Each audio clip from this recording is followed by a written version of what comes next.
the guardian of the forest. Clad in her regal cloak, the queen stood at the threshold of the castle, her home for centuries, her heart heavy with a mixture of sorrow and determination. Tears glistened in her eyes, evidence of the deep emotional ties she had formed with this place. As the queen ventured deeper into the woods, her eyes were drawn to an otherworldly sight in the distance. An ancient tree bathed in a mesmerizing array of colors that shimmered in the moon's embrace. Her heart quickened with a mixture of curiosity and anticipation. A pull, almost magnetic in nature, tugged at her very being, urging her to draw closer to this wondrous spectacle. The queen's steps were hesitant at first, then grew more confident as she allowed herself to be guided by an unseen force.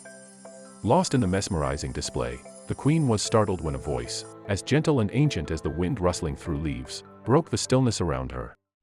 "Are you lost, my queen?" The words, though soft, carried an air of knowing, a familiarity that sent a shiver down her spine. Turning slowly, the queen found herself facing an old woman, her eyes twinkling with a wisdom that seemed to span the ages. The queen's heart raced. How had this stranger known her identity, and why did she appear in the heart of the forest at this moment? "I was just admiring this tree," the queen stumbled over her words, caught off guard by the encounter. The old woman's gaze remained fixed on her, as if peering into her very soul. "The magic of this tree is the same magic that runs through your veins," she said, her voice carrying a weight of truth that resonated deep within the queen's core. Confusion clouded the queen's expression, her brows furrowing as questions tumbled forth like leaves caught in a breeze. "Who are you? How do you know me?" Her last question, a mixture of shock and disbelief, slipped from her lips in a hushed whisper. The older woman's smile was warm, reassuring. "Let me tell you a story," she replied, her voice a soothing cadence that seemed to weave through the forest itself. The queen's attention was rapt as the story unfolded, revealing a tale that felt both distant and eerily relatable. It was a story of a queen, much like herself, whose longing for eternal youth led her to beseech her husband, the king, to search for the fabled fountain of youth. The warriors he sent on this quest were unknowingly under the forest's watchful gaze, their efforts to find the elusive waters manipulated by the very land they traversed. As the tale continued, the older woman's voice held a certain gravity. For months, they roamed the forest deftly concealed the fountain's location, blinding them to its existence. Yet, all the while, unseen eyes were upon them, the guardian of the forest herself. Just as despair was about to take hold of the warriors, the guardian intervened. With a knowing gaze, she lifted the veil that had shrouded their vision, revealing the hidden fountain in all its breathtaking glory. The queen's heart quickened in realization. Could this be her own story, rewritten through the lens of history? The queen's breath caught as the old woman waved her hand, and before her very eyes, the fountain materialized in the midst of the moonlit forest. It was as if a dream had come to life, a vivid testament to the tales she had heard. She turned her gaze back to the old woman, her heart racing with anticipation. "So, this means—" "Yes," the old woman replied, her voice carrying a gentle affirmation. "I am the guardian of the forest, and I have a favor to ask of you.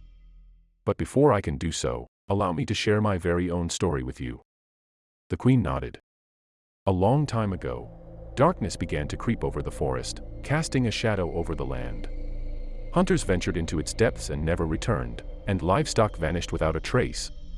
The villagers turned to a wise traditional healer, who revealed a harrowing truth. The forest had been without a guardian for many years.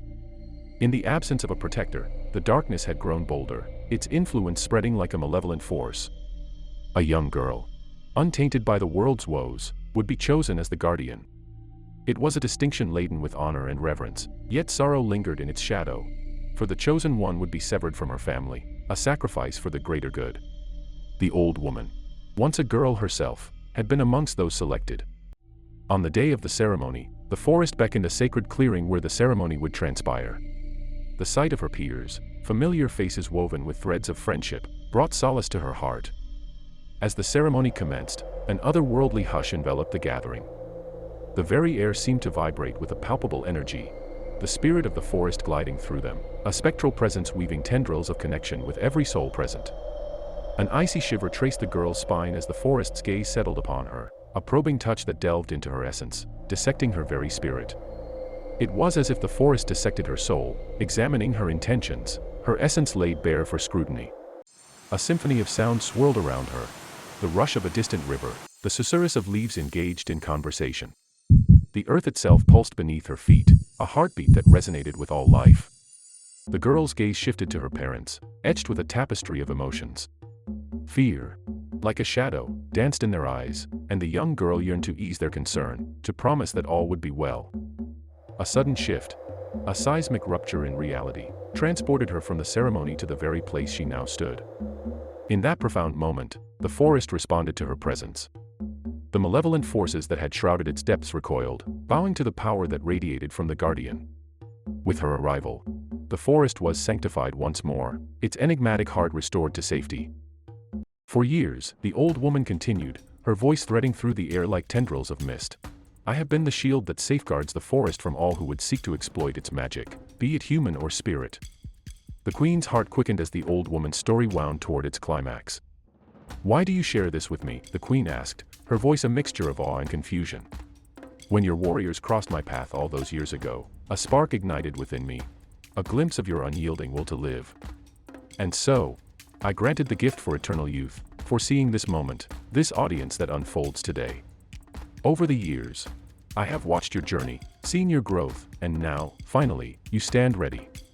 With a shimmering transformation, the old woman took on the form of her younger self, a child's visage that belied the wisdom she carried.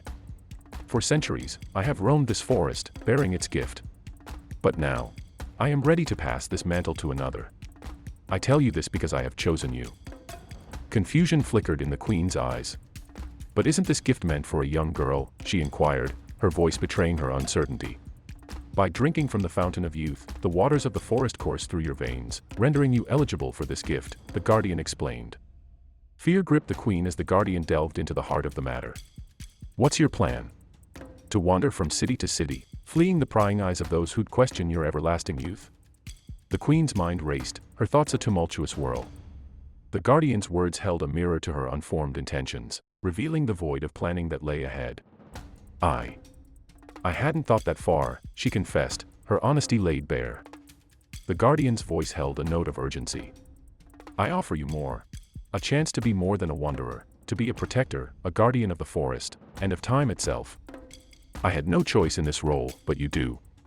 Before the guardian could continue, the queen's resolve hardened. I will take this gift from you. The guardian's astonishment mingled with gratitude and confusion. Are you certain? Don't you want to ponder it more?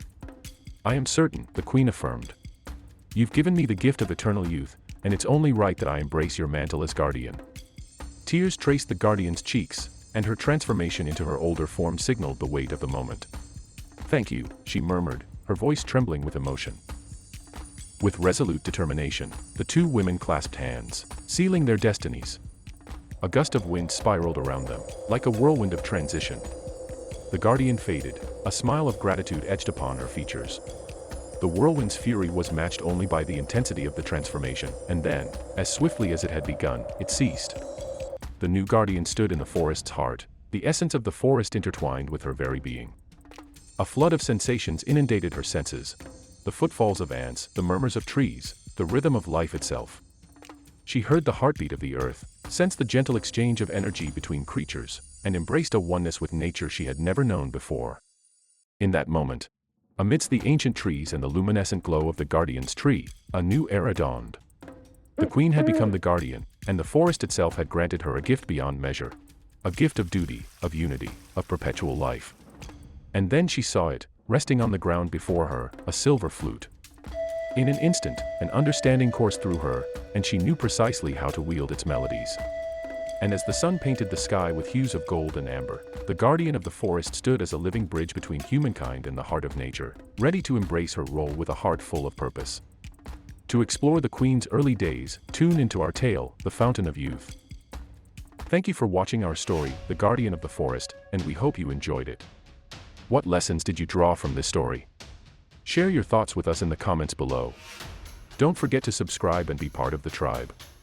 Thank you for watching The Tales of the Savannah. We will see you next time, in the Savannah.